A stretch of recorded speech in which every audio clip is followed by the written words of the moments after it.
Hello everyone, welcome back to my channel. और कैसे हैं आप सभी?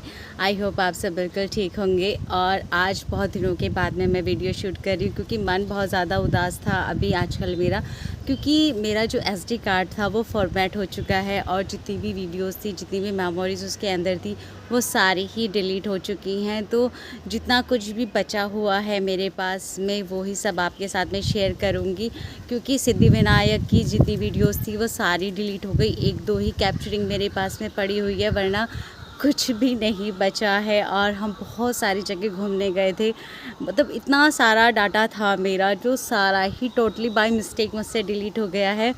और बस कुछ ही अब कैप्चरिंग मेरे पास बची है जो आप लोगों के साथ में मैं शेयर करने वाली हूँ, क्योंकि मैंने सोचा कि कुछ ज़्यादा ना करने से बेटर तो कुछ जो थोड़ा बहुत तो मेरे पास बचा हुआ है उसको ही मैं आपके साथ में शेयर करूं, क्योंकि मेरी भी एक मेमोरी है जो हमेशा के लिए बनी रहेगी। क्योंकि यूट्यूब एक ऐसा मीडियम है जिस पे हम एक चीज़ अगर डाल देते हैं वो लाइफ टाइम बना रहता है।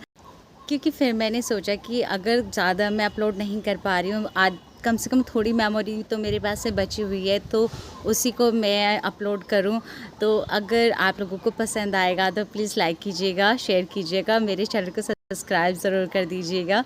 चलिए वीडियो स्टार्ट करते हैं।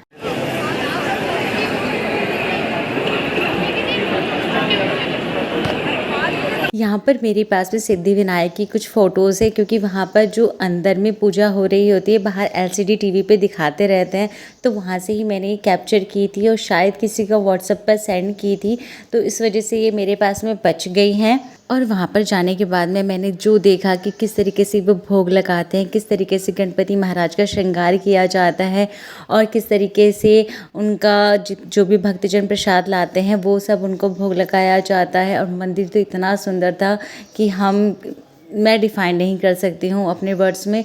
बहुत ही ज़्यादा सुंदर मंदिर था, शायद इतना सुंदर मंदिर मैंने अपनी लाइफ में अभी तक नहीं देखा है। और फिर उसके बाद हम चले गए थे गेटवे ऑफ इंडिया और ताज होटल देखने के लिए। बहुत ही सुंदर समुद्र के किनारे गेटवे ऑफ इंडिया बहुत ज़्यादा सुंदर लगता है। बहुत ज़्यादा टूरिस्ट थे वहाँ पर देखने के लिए, पर अभी इनसाइड का एरिया जो था वो बंद था, क्योंकि तूफ़ान का अलर्ट आया हुआ था। तूफ़ान कभी भी आ सकता है और बारिश का मौसम तो हो ही रहा है, तो पानी बढ़ रहा था, इस वजह से अंदर किसी को भी जाने नहीं दिया जा रहा था। पर यहाँ आने के बाद में सच में पता लगा कि आखिरकार ताज होटल इतना फेमस क्यों है, क्योंकि वहाँ पर मॉर्निंग से ही सन व्यू आप देख सकते हैं। जो समुद्र में से सन जब निकलेगा वो कितना सुंदर लग रहा होगा। और सच में ताज होटल देखने लायक चीज़ है।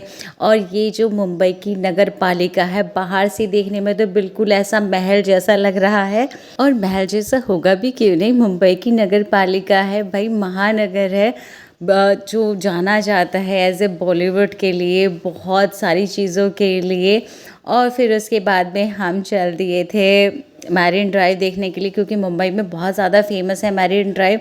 तो मैं देखना चाहती थी कि आखिर ऐसा क्या है मैरिन ड्राइव पर जो इतना ज़्यादा फेमस है मैरिन ड्राइव। और मैरिन ड्राइव पर एक तरफ तो है इतनी ऊंची ऊंची बिल्डिंग्स और एक तरफ है इतना सुंदर विशाल समुद्र जो देखने में बहुत सुंदर लगता है। और लाइफ में फ़र्स्ट टाइम मैंने इतनी ऊंची ऊंची बिल्डिंग्स देखी हैं।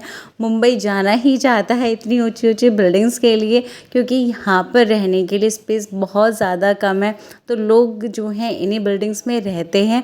पर मैरिन ड्राइव सच में एक बहुत ब्यूटीफुल जगह है। और मैरिन ड्राइव के ऊपर खड़े होने के बाद आप मुंबई का पूरा नज़ारा ले सकते हैं, और यहाँ से अंबानी का घर भी दिखता है जो हमारे देश का सबसे रिचेस्ट पर्सन है। पास से तो नहीं देखा, लेकिन दूर से तो कम से कम अंबानी का घर मैंने देख ही लिया है, और पूरा मुंबई यहाँ से दिख जाता है।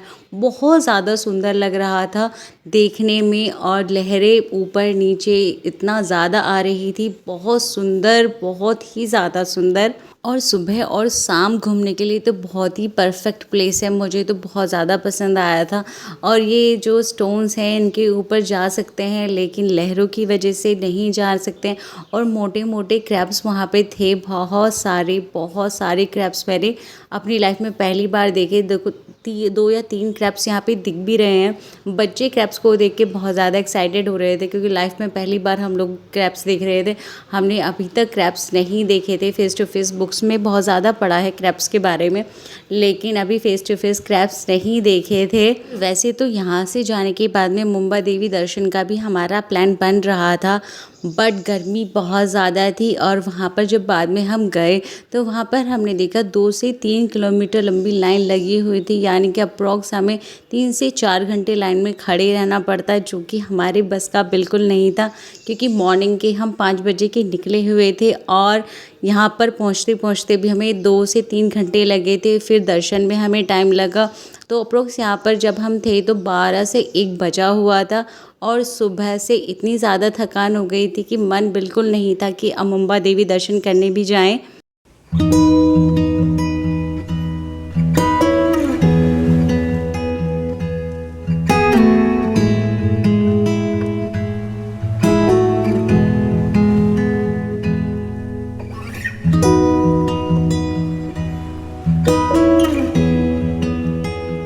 और बस अच्छी तरीके से घूमने के बाद अब हम चल दिए हैं वापस घर की ओर, क्योंकि अभी काफ़ी दूर हमें जाना है और बच्चे को भी बहुत ज़्यादा भूख लग रही है अब, क्योंकि सुबह से ही हम सफ़र कर रहे हैं, कहीं बैठकर हम खा नहीं पाए हैं।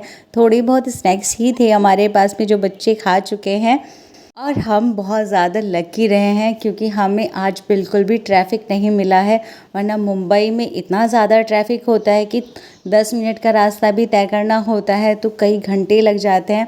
पर गणपति बप्पा की वजह से शायद उनका आशीर्वाद रहा है कि हम लोग इतनी दूर से आए हैं और हमें बिल्कुल भी ट्रैफ़िक रास्ते में नहीं मिला।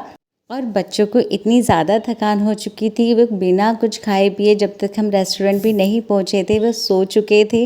फिर उसके बाद मुझे उनको जगाना पड़ा कि रेस्टोरेंट आ चुका है, अब कुछ खा पी लो। ये ट्रिप मेरे लिए बहुत ज़्यादा यादगार रहा है। इस ट्रिप पर मेरी इतनी ज़्यादा मेमोरीज़ बनी हैं, उनको रिकॉर्ड भी मैंने किया था पर वो डिलीट हो गई, पर जितनी भी थी आप लोगों के साथ में शेयर की है। आई होप आप सबको पसंद आया होगा। अगर पसंद आया है तो प्लीज़ लाइक कीजिएगा, कमेंट ज़रूर कीजिएगा और मेरे चैनल को सब्सक्राइब कर दीजिएगा। मिलती हूँ आप सभी से नेक्स्ट वीडियो में, तब तक के लिए बाय बाय।